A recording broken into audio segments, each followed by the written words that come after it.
Capítulo 6. Contra os gregos filósofos e idólatras. Argumentos da razão. Conveniência cosmológica da encarnação. Quanto aos gregos, é verdadeiramente espantoso como se riem das questões mais respeitáveis, obcecados também acerca de sua própria vergonha, que lhes passa despercebida, prestando culto a ídolos de pedra e madeira.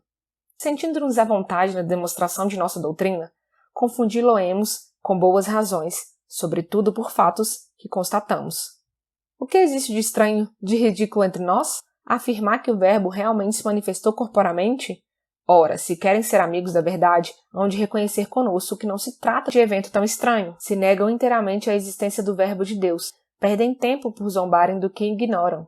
Se assentem, contudo, que existe um Verbo de Deus, Senhor do Universo, que nele o Pai criou e, por sua providência, concede a todos os seres a luz, a vida, o ser, que reina sobre todos a ponto de ser possível perceber sua providência, e por meio dele, o Pai examina, por favor, se, imperceptivelmente, não cai no ridículo. Os filósofos gregos asseveram ser o mundo um grande corpo, e é verdade. Efetivamente, notamos que caem sob o domínio dos sentidos o mundo e suas partes. Se, portanto, o Verbo de Deus acha-se no mundo material, e veio a todos e a cada uma de suas partes, porque seria estranho, e estranho afirmar que veio também a um ser humano? Numa palavra, se é estranho que se tenha encarnado, seria também que viesse ao mundo e todos os seres recebessem de sua providência luz e movimento, uma vez que o universo é também corporal. Consequentemente, se convém que ele venha ao mundo e seja percebido em todo o universo. Também é conveniente que apareça com o corpo humano, iluminado e movido por ele. Com efeito, o gênero humano é também parte deste todo, e se não se fizer mister que esta parte sirva de instrumento ao Verbo para proclamar sua divindade, seria completamente estranho que se desse a conhecer no conjunto do cosmos. Considerando-se que o homem ilumina e move o corpo inteiro, quem julga estranho atinge a força do homem também um artelho. Passaria por insensato, pois, apesar de conceder que o homem está e age no corpo inteiro, negaria estar também numa parte. De igual modo, quem concede crer está o Verbo de Deus presente no mundo inteiro, ser o universo iluminado e movido por ele, não se admira de que ilumine e mova um corpo humano. Se eles acham não ser apropriado falar de aparição humana do Salvador, pelo fato de ser o gênero humano criado, feito do nada, vê que o estão excluindo também da criação, igualmente tirada do nada pelo Verbo. Embora também a criação tenha sido produzida e não seja de admirar que o Verbo nela se ache presente, de igual forma não se estranhe que esteja em corpo humano, conforme concebem o universo.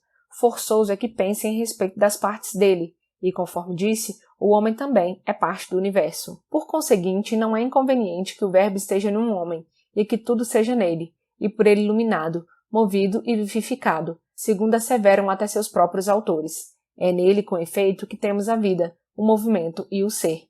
Atos 17, 28. Em que, portanto, será ridículo afirmar que o Verbo se serve para qual instrumento, para sua manifestação, deste corpo no qual está? Se ele não se achasse, não poderia utilizá-lo. Começamos por conceder que ele se acha no todo e nas partes. Que há de incrível em que ele se manifeste nas partes onde se encontra? Estamos todo inteiro, por sua virtude, em cada um dos seres e em todos, e organizando tudo com largueza, se quisesse empregar o sol ou a lua, o céu ou a terra, a água ou o fogo, qual voz para se dar a conhecer a si e ao Pai. Ninguém se admiraria, considerando que ele contém todas as coisas e está simultaneamente em cada parte, revelando-se de modo invisível. Assim também, se a todo ser ordena e vivifica, e quer se dar a conhecer aos homens, nada de extraordinário que empregue corpo humano qual instrumento para manifestar a verdade e revelar o Pai, pois a humanidade é também parte do todo. A alma está difundida do homem todo e se manifesta numa parte do corpo, por exemplo, a língua, e ninguém afirma que a substância da alma com isso fica diminuída. Não se julga indigno do Verbo, presente em todos os seres, utilizar-se de instrumento humano. Pois, segundo assegurei, se não convém que use o corpo como instrumento, igualmente não fica bem que esteja em todo o mundo. Por que questionam eles, em lugar do homem, não se manifestou em outros seres mais nobres da criação? Por que não se serve do instrumento mais belo, como o sol, a lua, os astros, o fogo, o éter?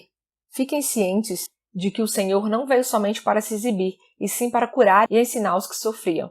Para se exibir, bastava aparecer e surpreender os espectadores, mas para curar e instruir, era insuficiente vir, precisando ainda se pôr a serviço dos necessitados e aparecer de forma adaptada às suas carências, a fim de não perturbar a humanidade sofredora por excesso e não por improfícua a manifestação divina.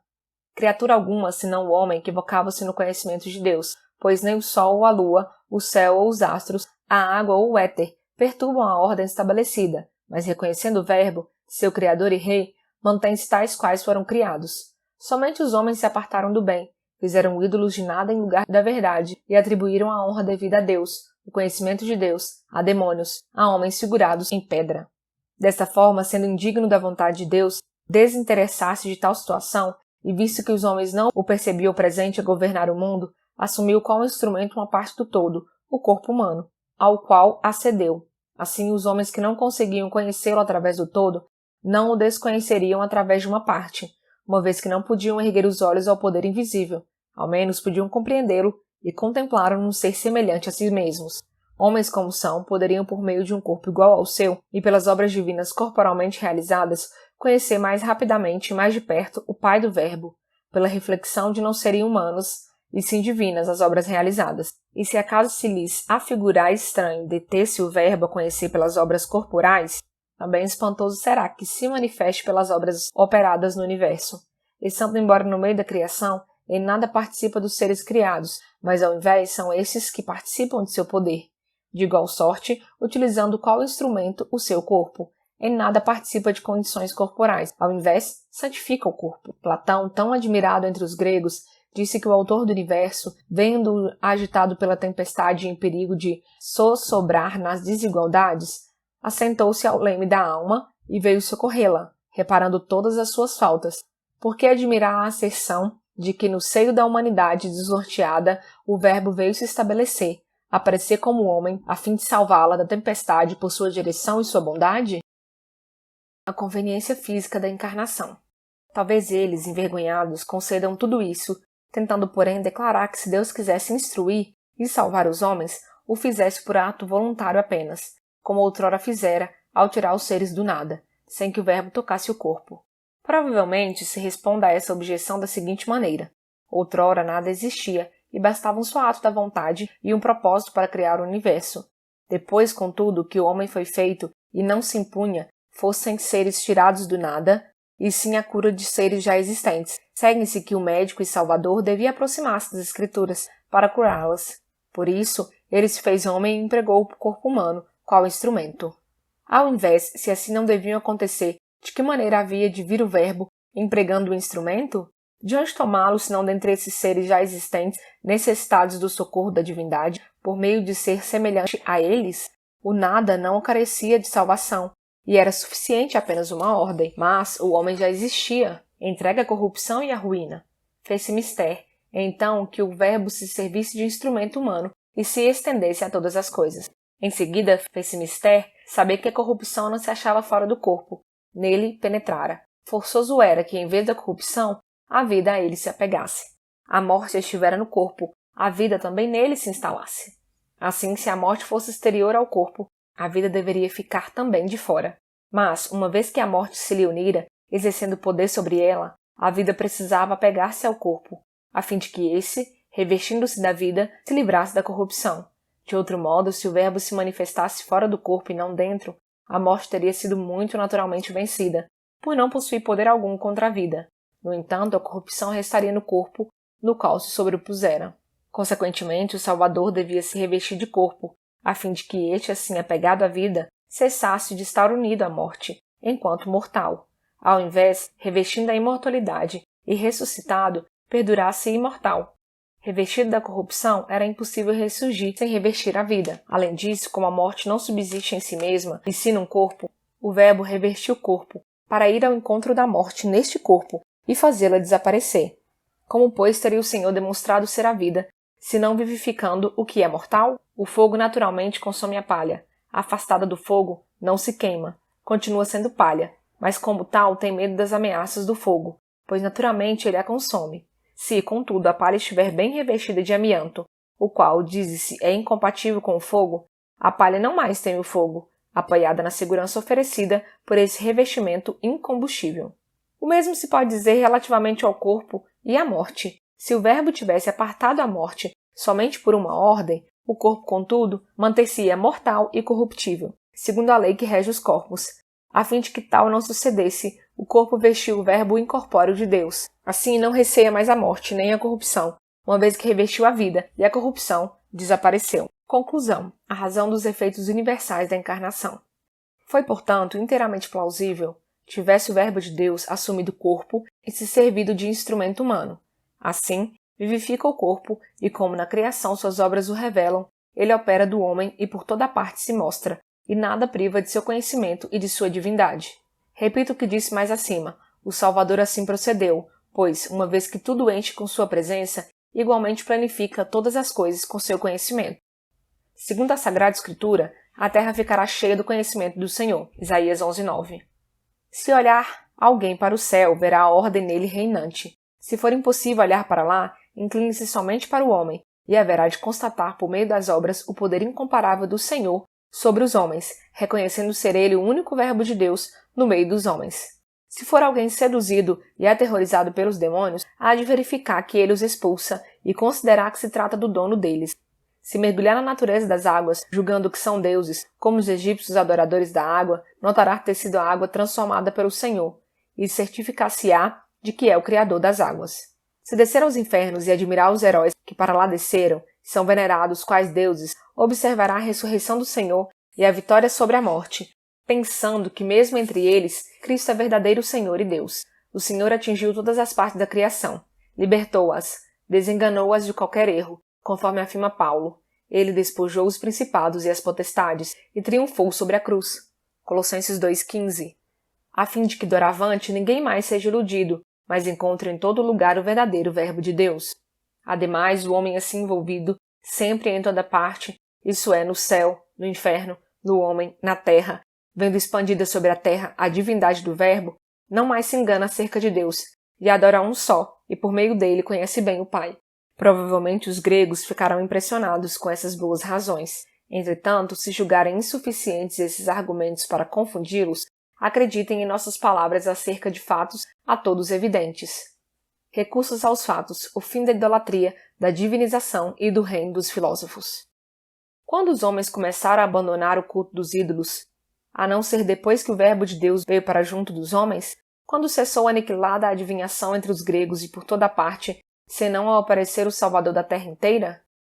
Quando os pretensos deuses e heróis dos poetas foram pela primeira vez convencidos de que não passaram de simples mortais, a não ser quando o Senhor ergueu o troféu contra a morte e conservou incorrupto o corpo assumido, ressuscitando-o dentre os mortos?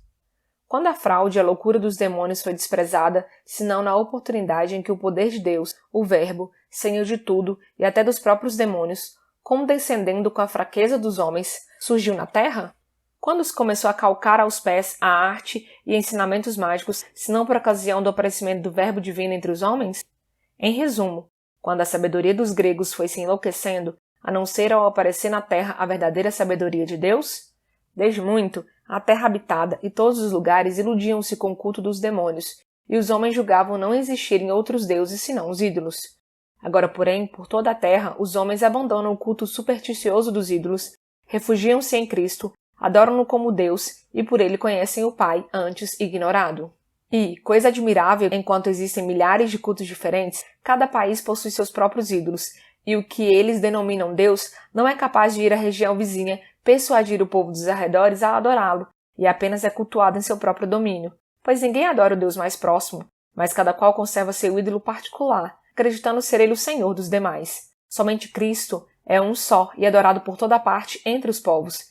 Cristo realiza o que não consegue fazer a fraqueza dos ídolos, persuadir os povos da vizinhança. Convence não somente os povos circunvizinhos, mas toda a terra a adorar um só e mesmo Senhor, e por intermédio dele, a Deus, seu Pai. Outrora o mundo estava cheio de fraudes dos oráculos. Os oráculos de Delfos, de Dodona, da Beócia, da Lícia, da Líbia, do Egito, das Cabiras e a Pítia enchiam de admiração a imaginação dos homens. Agora, porém, desde que Cristo é anunciado por toda parte, essa loucura terminou e não existe mais adivinho entre eles. Antigamente também os demônios impressionavam os homens, apossando-se previamente das fontes, dos rios, das estátuas de madeira ou de pedra. Seus sortilégios espantavam aos simples. Agora, contudo, após a aparição divina do Verbo, acabaram essas fantasias. De fato, só pelo sinal da cruz o homem afugenta esses artifícios. Outrora, os homens consideravam deuses Zeus, Cronos, Apolo e os heróis, mencionados pelos poetas, adorando-os erroneamente. Agora, todavia que o Salvador apareceu no meio dos homens, foi descoberta sua qualidade de homens mortais, e somente Cristo é acolhido entre os homens enquanto Deus do Deus verdadeiro, o Verbo Deus. Que dizer da magia tão admirada entre eles? Antes do advento do Verbo, era toda poderosa e atuante entre egípcios, caldeus, indianos e enchia de admiração os espectadores. Mas pela presença da verdade e a manifestação do Verbo, foi igualmente convencida de erro e reduzida inteiramente a nada. Quanto à sabedoria helênica e às grandes frases dos filósofos, ninguém, a meu ver, carece de discurso sobre a questão, porque todos podem constatar a seguinte maravilha. Enquanto os sábios da Grécia escreveram tanto, foram incapazes de persuadir até mesmo alguns de seus vizinhos a abraçarem a doutrina concernente à imortalidade e à vida virtuosa. Cristo, com palavras simples e através de homens de linguagem inábil, convenceu, por toda a terra, numerosos grupos humanos a desprezarem a morte e a pensarem na imortalidade, a rejeitarem as coisas transitórias, a olharem para a eternidade, a terem em conta de nada a glória terrena, pretendendo apenas a da imortalidade. Não constituem palavras ocas o que acabamos de proferir, pois a própria experiência atesta sua vericidade. Quem quiser pode acercar-se para contemplar os sinais da virtude e coro imenso dos mártires, a fé na imortalidade. Aproxime-se quem desejar a prova de nossas manifestações e diante das fantasias demoníacas, das ilusões dos oráculos, dos portentos mágicos, faça uso desse sinal tão escarnecido entre eles, o sinal da cruz, e apenas profira o nome de Cristo. Verá os demônios surgirem, calarem-se os oráculos, perecerem magia e feitiçaria.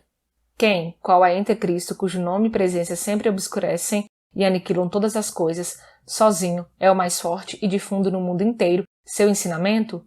Digam-nos os gregos que riem sem pudor. Se é homem, como sozinho poderia se elevar acima de todos os deuses e comprovar por seu poder que eles nada são? Se é mago, como é possível a mago destruir toda a magia em vez de a fortalecer? Se houvesse vencido os magos, homens como são, se não tivesse triunfado a não ser de um só dentre eles, teriam podido pensar com razão que o superava por meio da arte superior. Mas se a cruz de Cristo alcançou vitória sobre toda a espécie de magia, até mesmo sobre o nome da magia, é evidente que mago não é o Salvador, de quem fogem os demônios invocados por outros magos, qual de um senhor?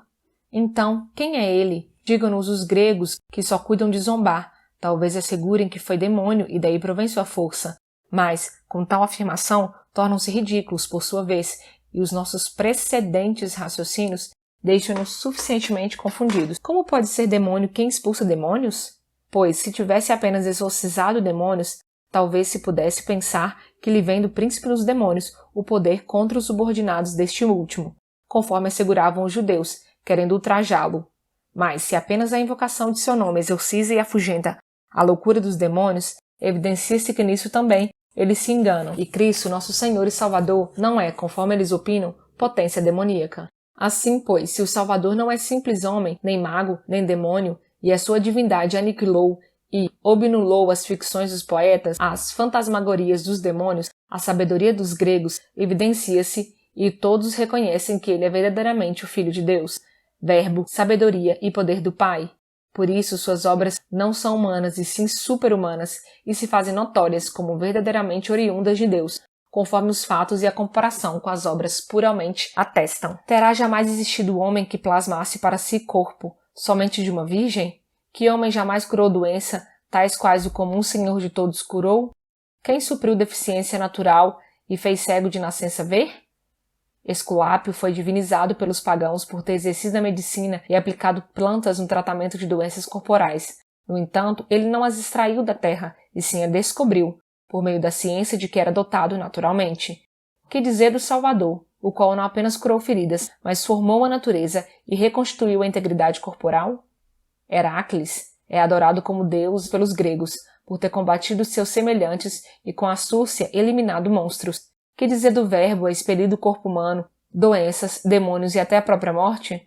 Os gregos honram Dionísio porque ensinou aos homens a embriaguez, enquanto o verdadeiro Senhor e Salvador do mundo por ter ensinado a temperança, é objeto de suas zombarias. Sobre o assunto basta que narrar acerca de outros milagres operados pela divindade, com a morte que provocou escurecimento do sol e terremoto, morrem os homens até hoje, e desde o começo morreram. Quando tal maravilha se produziu por causa disso, ou melhor, para calar as obras realizadas corporalmente e mencionar somente as operadas após a ressurreição do corpo, quem jamais fez sua própria doutrina dominar de uma extremidade do mundo à outra e permanecer uma só e idêntica em toda parte, a ponto de se estender seu culto através da terra inteira?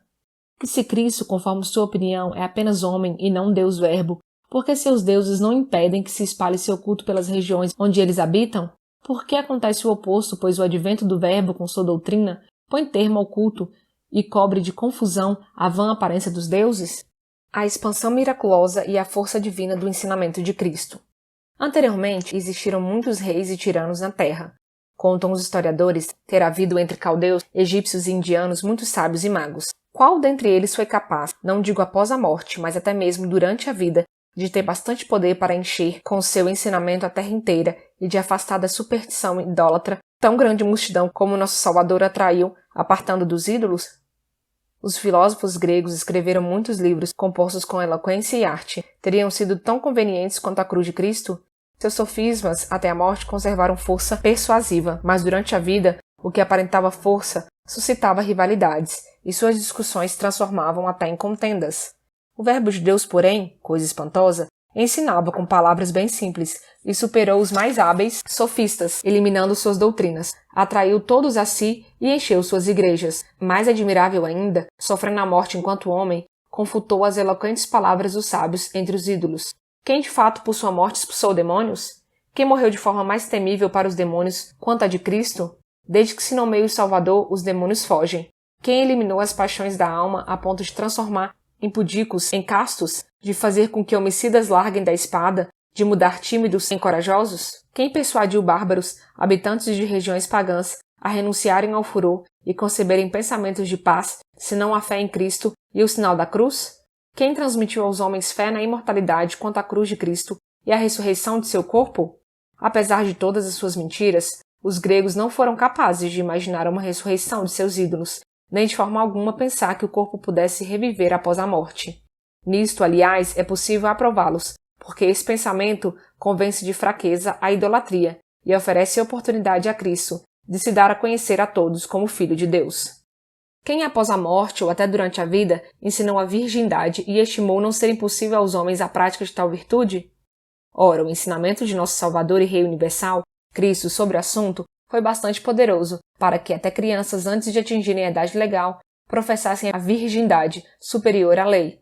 Quem pode percorrer tais distâncias e ir à busca dos citas, etíopes, persas, armênios, godos, dos quais habitam, como se conta, a região além do oceano ou além da Hircânia, dos egípcios e caldeus, povos praticantes da magia, extremamente supersticiosos, de costumes selvagens, a fim de pregar-lhes a virtude, a continência, o abandono do culto idolátrico, conforme fez o Senhor de todos, o poder de Deus, nosso Senhor Jesus Cristo? Ele não somente pregou através de discípulos, mas ainda os dissuadiu interiormente da selvageria de seus costumes, do culto dos deuses de seus pais, e, ao invés, induziu-os a recebê-lo por seu intermédio, adorar o Pai? Outrora, eles eram idólatras, gregos e bárbaros guerreavam-se mutuamente, cheios de crueldade, até para os de sua raça. Era impossível atravessar a terra ou o mar sem uma espada à mão por causa das lutas irredutíveis entre eles.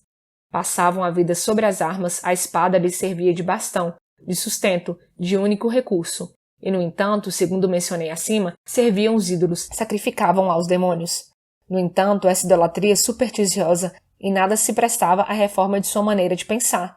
Ao adotarem, porém, a doutrina de Cristo, então coisa maravilhosa, realmente compungidos no seu íntimo, renunciaram à crueldade dos assassínios, sem cogitar mais da guerra. Tudo entre eles tornou-se pacífico e nada mais desejavam que a amizade. Quem realizou tudo isso aproximou pacificamente povos que se odiavam, senão o bem-amado do Pai, o Salvador comum, Jesus Cristo, que no seu amor tudo suportou por nossa salvação? Há muito profetizara a Escritura que ele traria paz nesses termos. Quebrará suas espadas, transformando-as em rélias e suas lanças em foices.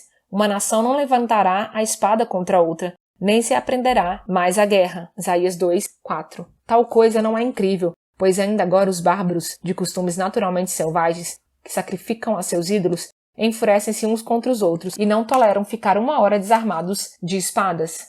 Ao ouvirem, porém, a doutrina de Cristo, logo deixam a guerra e dedicam-se à agricultura, em vez de com as mãos tomar da espada, estendem-nas para a oração.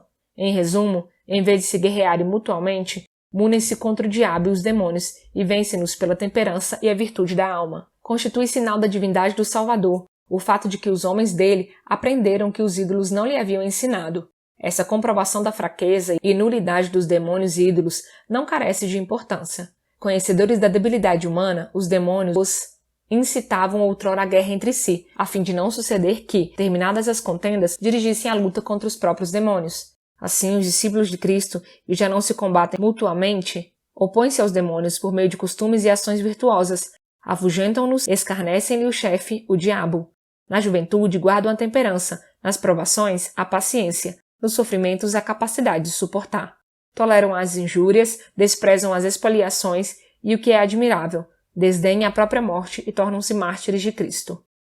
Acrescentamos ainda, sinal mais admirável da divindade do Salvador. Jamais houve homem, mago, tirano, rei capaz de assumir tamanha empresa, qual a de combater a idolatria e o exercício dos demônios, a magia. Sabedoria grega, tão poderosa, ainda no auge do vigor, causa de geral admiração, capaz, digno de se opor a todos, num só ataque, como fez nosso Senhor, o Verbo de Deus, verdadeiro, refutava invisivelmente cada erro, só contra todos, afastando-os dos erros, de sorte que os adoradores dos ídolos agora calcam-nos aos pés, os admiradores dos magos queimam-lhe os livros, os sábios preferem a interpretação do Evangelho a tudo.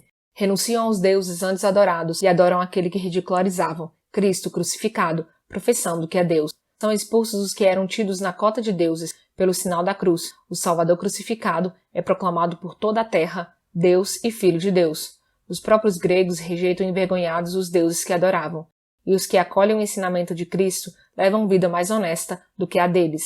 Se todas essas realidades e outras semelhantes não passam de coisas humanas, que nos apresentem provas de que os fatos idênticos sucederam outrora. Se evidentemente tais feitos não são próprios dos homens, e sim obras divinas, por que continuam tão ímpios os infiéis, sem aceitarem o Mestre que as operaram?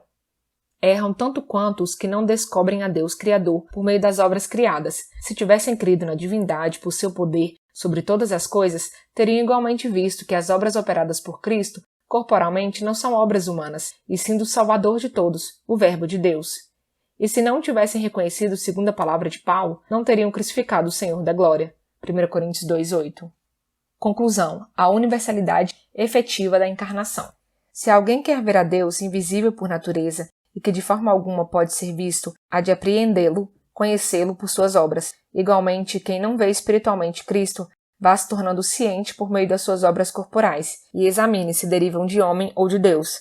Se originárias de homem, ria-se delas. Se, porém, não se trata de obras humanas, e sim de Deus, aceite, não se ria daquilo de que não se zomba. Ou melhor, admire-se de terem realidades divinas aparecido através de meios tão simples e de se ter a imortalidade, através da morte, estendido a todos. Aprecie que a encarnação do Verbo nos tenha tornado notórios a providência universal e o Verbo de Deus regente de coro e demiurgo. Ele se fez homem para que fôssemos deificados, tornou-se corporalmente visível a fim de adquirirmos uma noção do Pai invisível. Suportou ultrajes da parte dos homens para que participemos da imortalidade. Com isso, nenhum dano suportou, sendo impassível e incorruptível, o próprio Verbo de Deus. Mas, em sua própria impassibilidade, guardou e preservou os homens sofredores, em prol dos quais tudo isso suportara. Numa palavra, as ações do Salvador se realizaram depois da encarnação, tais e tão grandes que os que pretenderem narrá-las hão de assemelhar-se aos que contemplam a amplidão do mar, buscando contar-lhes as ondas, da mesma forma com que não se abraça com o olhar o conjunto das ondas, pois à medida que elas chegam, superam a percepção de quem experimenta contá-las. Também quem quisesse abranger as ações corporais de Cristo, nem pelo pensamento consegue apreendê-las, pois as que ultrapassam sua compreensão apresentam-se em maior número do que as que julga ter entendido.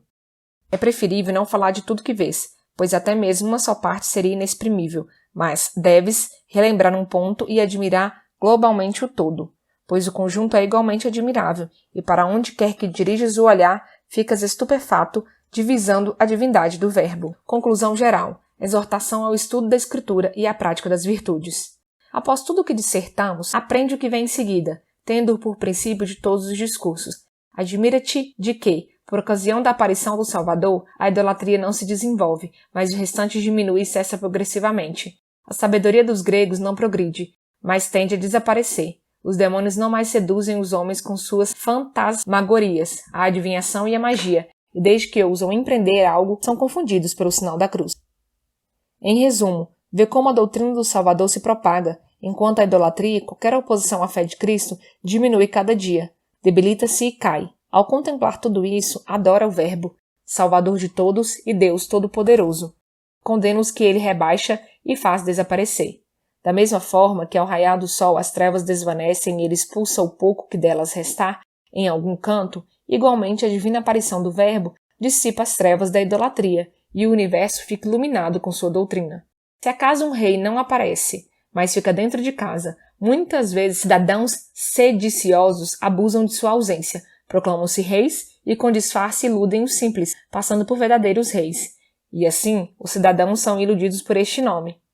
Ouvem dizer que existe um rei, mas não o veem, porque nem podem entrar em sua morada. Quando, porém, aparece o genuíno rei e se manifesta, sua presença convence de mentira a esses rebeldes e os outros. Diante do rei verdadeiro, apartam-se de seus sedutores. Assim, os demônios há muito seduziam os homens, atribuindo a si mesmos honras divinas. Entretanto, com a aparição corporal do Verbo de Deus que trouxe o conhecimento de seu Pai, dissipou-se, cessou a ilusão demoníaca. Os homens, em presença do Deus verdadeiro, Verbo do Pai, renunciam aos ídolos e de hora em diante acolhem o Deus verdadeiro.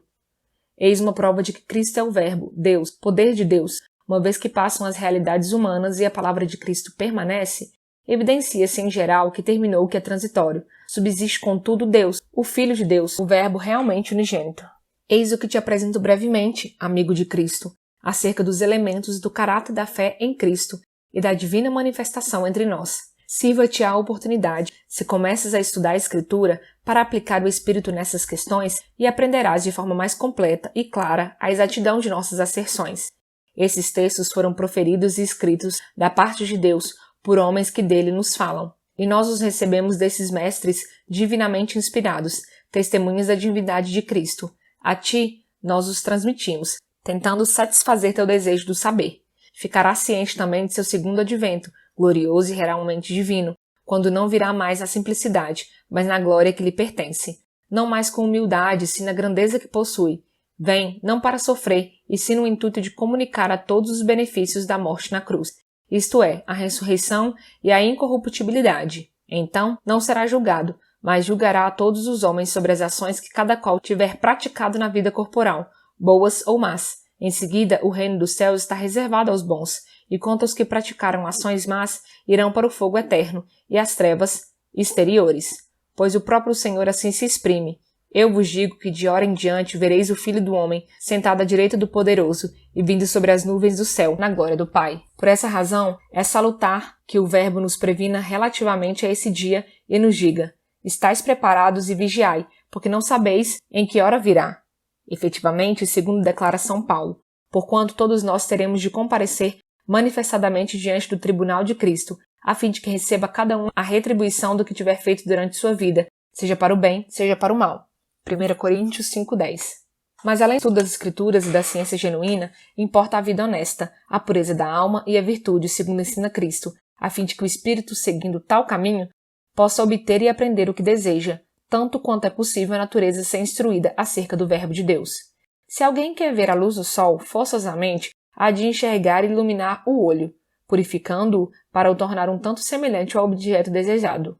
Um olho transformado em luz, veja a luz do sol. Quem quiser contemplar uma cidade ou região, deve ir aonde está localizada. Assim, no intuito de se entender, o pensamento dos teólogos deve-se, pelo modo de viver, purificar e lavar a alma, assemelhar-se aos santos nas ações, a fim de que, unidos a eles, pela conduta, se compreenda o que Deus lhes revelou. Unido a eles, evite-se o perigo que ameaça os pecadores, o fogo que os aguarda no dia do julgamento, e receba-se a recompensa reservada aos santos no reino dos céus. O que os olhos não viram, os ouvidos não ouviram, e o que o coração do homem não percebeu, Isso Deus prepara para nós. 1 Coríntios 2:9. Que vivem virtuosamente e amam seu Deus e Pai, em Cristo Jesus nosso Senhor. Pois quem e com quem seja Ele o Pai, com Ele, o Filho, no Espírito Santo, honra, poder e glória nos séculos dos séculos. Amém.